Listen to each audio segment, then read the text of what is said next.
So we're actually going to start off in what we call the training facility, which is a brand new addition to this year's game.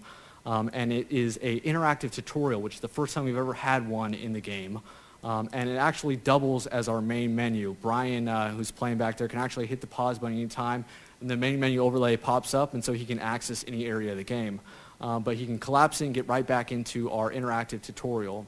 And what's cool and different about this is it's actually context sensitive. So as he's moving around the ring, depending on where he's at, a new prompt will come up that's related to where he's at.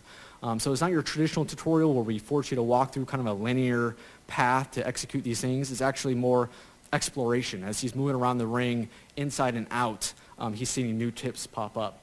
So you see a tip pop up, Brian can execute that tip, and then what happens is a little check mark comes up and that tip clears, and that tip won't be up there, won't pop up again, to show that you've executed that part of the tutorial. And so as you go on, there's over actually 100 of these control tips. And what's great about this is we want new users to be comfortable with the game, to be able to hop in here and not have the kind of frantic pace of a live match, so they can just go ahead and easily practice it here. But it's also really good for our experienced users who maybe need to brush up on some of our new controls this year, or more of our advanced controls that they didn't really even know about. As you see here, there's tons of different tips that are popping up. And at any time, Brian can pop up the main menu here, and we can pop into the training facility options. And there's lots of options here to customize your training regimen. As we go in here, you see the options. You can turn the training tips off if you don't really want to have those on. You can go ahead and adjust the AI setting. Right now, we have it on dummy mode, so you can just do whatever you want to your opponent in practice. But if you want to practice on different difficulty settings, you can do that as well.